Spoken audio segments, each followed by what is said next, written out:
मध्य प्रदेश के मुख्यमंत्री डॉक्टर मोहन यादव ने दिल्ली दौरे के दौरान प्रधानमंत्री नरेंद्र मोदी से मुलाकात की। सीएम ने मुलाकात में मध्य प्रदेश के 2 सालों में हुए कामकाज की जानकारी प्रधानमंत्री श्री नरेंद्र मोदी को दी और उसके साथ ही उन्हें नरसिंहपुर जिले के Gadarwara NTPC super thermal power station भूमि पूजन के लिए आने का निमंत्रण दिया। बता दें कि 1600 मेगावाट की इस परियोजना का विस्तार किया गया है, जिसका भूमि पूजन सीएम ने पीएम मोदी से करने का अनुरोध किया। और उसके साथ ही सीएम ने बताया कि प्रधानमंत्री को नक्सल मुक्त मध्य प्रदेश के लक्ष्य को समय से पूर्व पूरा करने की जानकारी दी गई।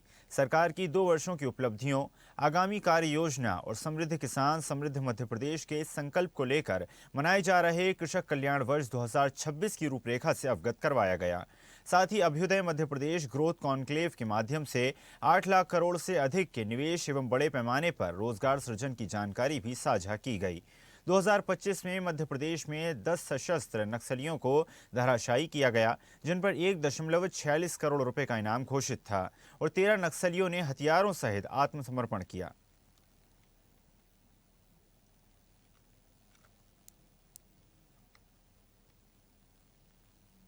भारत रत्न अटल बिहारी वाजपेयी जी की जयंती के अवसर पर ग्वालियर में जो 2 लाख करोड़ से ज़्यादा की हमारी औद्योगिक इकाइयों का भूमि पूजन माननीय गृह मंत्री श्रीमान अमित शाह जी की मौजूदगी में किया, उसकी जानकारी उनको दी। मध्य प्रदेश के साथ माननीय प्रधानमंत्री श्रीमान नरेंद्र मोदी जी का, माननीय गृह मंत्री जी का और सभी भारत सरकार के मंत्रियों का विशेष स्नेह भी है। और हमारी सरकार के गठन के बाद जन कल्याणकारी योजनाओं के लिए लगातार हम आगे बढ़ रहे हैं। नेशनल डेवलपमेंट बोर्ड के माध्यम से भी हमने अपने प्रदेश के किसानों की दृष्टि से खास करके 2-2.5 रुपये से लगा करके 8.5 रुपये प्रति लीटर तक की वृद्धि करते हुए लगभग 1394 नई दूध इकाइयों का गठन करवाया। 661 निष्क्रिय इकाइयों को सक्रिय करने का काम हमारी सरकार के द्वारा किया गया। 22 दिसंबर 2025 को 12 लाख किलोग्राम लीटर का संकलन करते हुए हमने दुग्ध संघ को गत वर्ष की तुलना में 25% ज़्यादा दूध क्रय करने के लिए प्रेरित किया। और ये हमारा अपना दूध के संकलन में मध्य प्रदेश को 20% के लक्ष्य तक ले जाने के संकल्प की प्रतिपूर्ति के चरण हैं। आज के इस अवसर पर ये भी बताना चाहूँगा कि माननीय प्रधानमंत्री किसान, महिला, युवा, गरीब 4 वर्गों में फोकस करते हैं। ऐसे में किसान कल्याण वर्ष मनाने का निर्णय हमारी सरकार द्वारा 2026 में किया, जिसमें 16 अलग अलग विभागों को मिला करके हमने एक साथ किसान और कृषक परिवार के जीवन में दूध उत्पादन, मछली उत्पादन, horticulture, agriculture, cooperative, heavy industry, food processing इकाइयाँ, लघु कुटीर उद्योग, सभी क्षेत्रों से जोड़ करके एनर्जी सहित हमने विस्तृत प्लानिंग की है और पूरे वर्ष किसान कल्याण वर्ष मनाने का निर्णय किया। ये जानकारी भी माननीय प्रधानमंत्री जी को हमारे द्वारा दी गई। मैं उम्मीद करता हूं कि इस अभियान के माध्यम से किसानों से जुड़े हुए सभी क्षेत्रों को हम सपोर्ट करते हुए आगे बढ़ेंगे। मैं एक और जानकारी देना चाहूँगा, नक्सल विरोधी गतिविधियों में मध्य प्रदेश ने माननीय प्रधानमंत्री श्रीमान नरेंद्र मोदी जी के नेतृत्व में माननीय गृह मंत्री श्रीमान अमित शाह जी के मार्गदर्शन में कुशलता पूर्वक मध्य प्रदेश को नक्सल गतिविधियों से पूर्णतः मुक्त करा लिया है।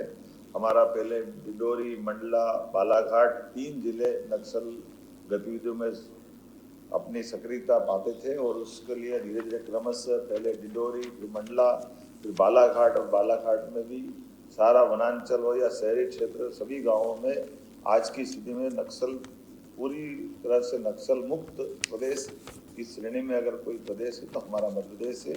मुझे इस बात की प्रसन्नता है। पावर सेक्टर में भी हम अच्छा काम कर रहे हैं। ऐसे में नेशनल एनटीपीसी के माध्यम से सुपर थर्मल पावर स्टेशन की परियोजना के भूमि पूजन के लिए मैंने माननीय प्रधानमंत्री जी को आमंत्रण दिया है। ये ऊर्जा मंत्रालय के माध्यम से हमारा 1600 मेगावाट की क्षमता के विस्तार के प्रोजेक्ट में लगभग 20,000 करोड़ का ये निवेश रहने वाला है, जिसके पूर्ण होने की अवधि 28-29 तक रहने वाली है। मैं मान के चलता हूँ कि ये जो प्रोजेक्ट बनेगा ये अल्ट्रा सुपर क्रिटिकल टेक्नोलॉजी पर आधारित होगा और एयर कूल्ड कंडेंसर टेक्नोलॉजी का उपयोग इसमें किया जाएगा, जो पानी की खपत को 1/3 तक कम करता है। उक्त परियोजना के भूमि पूजन के लिए मैंने माननीय प्रधानमंत्री जी को मध्य प्रदेश आमंत्रित किया है। हम सब मिलकर के हमारे राज्य के सभी वर्गों के कल्याण के लिए लगातार काम करते जा रहे हैं। मैं उम्मीद करता हूँ यशस्वी प्रधानमंत्री की नेतृत्व में भारत जब आगे बढ़ रहा है, भारत सक्षम हो रहा है, तो मध्य प्रदेश भी कदम से कदम मिला करके चलने के लिए तत्पर है। आइए हम सब माननीय प्रधानमंत्री जी के नेतृत्व में देश को तीसरे नंबर की अर्थव्यवस्था में ले जाने के लिए सभी वर्गों के लिए, खासकर किसान, महिला, युवा, गरीब, सबके जीवन में बदलाव आए, इस दिशा में काम। ताज़ा खबरों के लिए लाइक, फॉलो और यूट्यूब पर सब्सक्राइब कर बेल आइकन दबाएं। साथ ही हर अपडेट के लिए विजिट करें स्वदेशलाइव.com।